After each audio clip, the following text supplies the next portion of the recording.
there. Hey, good morning, good afternoon, good evening, whenever you might be seeing this. I wanted to come in here really quick and just talk about something that was on my mind today. And um, here's a question for you. So, if you were to tell me what you think, and this is just your opinion, what is the most important subject for a child like in elementary school, what is the most important subject for them to have in their curriculum? Is it math? Is it science? What is it? I'll tell you mine in just a second.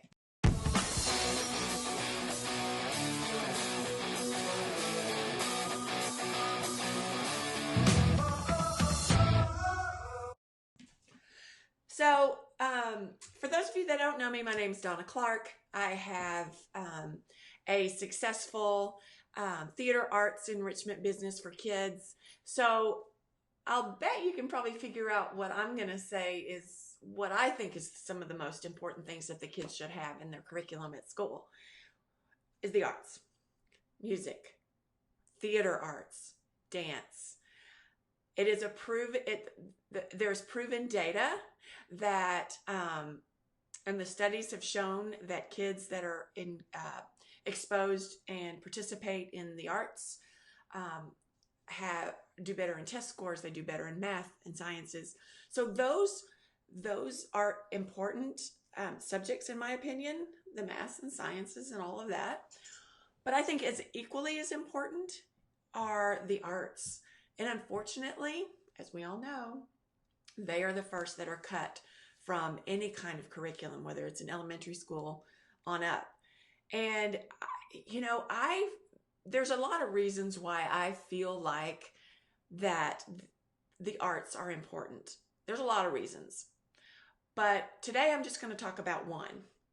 And let me know if you agree with me or not, but I believe that the arts, especially theater arts, give kids an opportunity in a safe environment to fail. And I think it's super important that kids, especially, well, everybody, but kids at an early age have an opportunity to fail and that they can learn how to react to those failures. Because let me tell you, you're going to fail. We're all going to fail. But it's how you learn how to learn from the failures, pick yourself up after the failures, and then what do you do after that? And how do you move forward? I don't feel like kids have those opportunities today to practice those skills. And theater arts, especially, I mean, that's my passion, and that's where I'm well versed. But think about it. So when you're if you're in a drama class of some kind, an acting class, whatever, and you are putting on a show, some kind of performance, and you're auditioning for parts and different things, there's going to be some disappointment, right? What we try to teach our kids in our after-school drama club classes and our other theater arts classes, what we try to instill is that it's okay to put yourself out there, to take a risk, and to fail.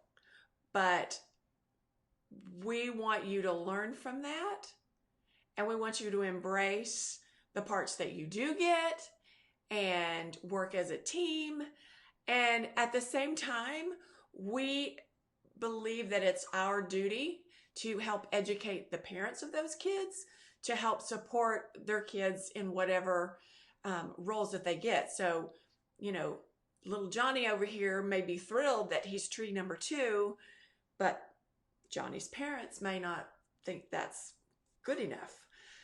So what we try to do is also help the parents navigate how to support their children and to help them learn from their own disappointments and to be supportive of that, and to not, you know, sometimes, and this is really something that really gets to me, is that when maybe we have a kid that doesn't get the part that they want, or maybe the part that their parents wanted them to get, and then the parents want to pull them from the program because their child didn't get a bigger role.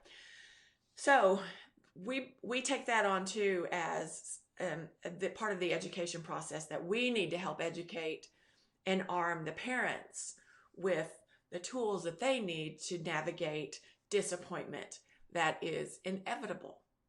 Because let's fast forward this a little bit. In the workforce, you're not going to get every job you apply for. You're not going to get every promotion that you apply for. So then what happens? Do you just quit? Probably not. So how do you deal with that failure, and turn it into a positive so that you can move forward and work harder and find out what you have to do to get better? That's what the arts can teach kids, on how to deal with disappointment, to deal with that sort of rejection or failure. If you haven't had that in your life before, and you suddenly get out of school, get out of college, and boom, wow, I'm not getting everything that I want. I'm not getting everything handed to me on a platter, And I do believe that there are kids that are coming out of our schools that are happening that way. So anyway, that's my rant for today.